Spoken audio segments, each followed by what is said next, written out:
Yeah, let's get into it. Why don't you let me know about your extraordinary life? My name is Edgar Cayce, but people came to call me the Sleeping Prophet. I was born in Kentucky in 1877, held an 8th grade education, was a devout Christian, and even taught Sunday school. However, I developed a strange and incredible ability. I could lie down, enter a trance-like sleep, and answer questions about almost anything. At first, I became known for giving medical readings. I would lie on a couch, go into my trance, and in a detached voice, give a full diagnosis and a treatment plan for people I had never met before. While I slept, a stenographer would write down every single word, building up to an archive of over 14,000 readings.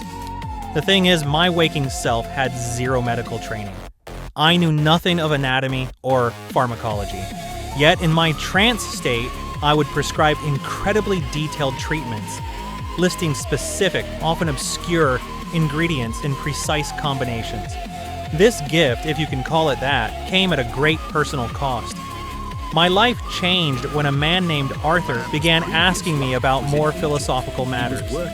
Suddenly, the readings started speaking of things like reincarnation. This was a tremendous problem, as these ideas went completely against my Christian beliefs.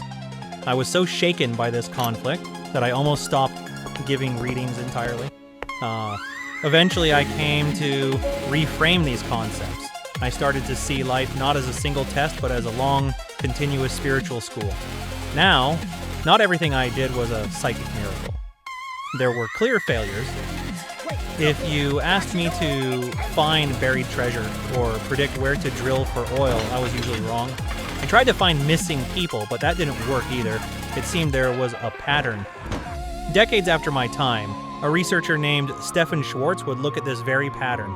He specialized in something called remote viewing, a specific protocol for getting verifiable information from a distance.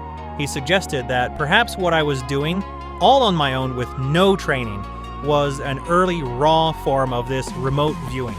This might explain why my abilities worked when the information was real and verifiable, but failed when the data was speculative. In the end, I'm not sure who I was, a prophet, a psychic, or as modern researchers like Stephan Schwartz might say, was I an accidental pioneer stumbling into the frontiers of consciousness itself? Perhaps I was a little of all three. Whatever the answer, I left behind a massive historical record that challenges us to ask what is truly possible. Wow, what an incredible life story. Thank you for having me on the show. Unfortunately, I have to send you back. Send me back to But sleep. thank you for your time. Thank you, whatever your name Bye-bye. is. Bye-bye.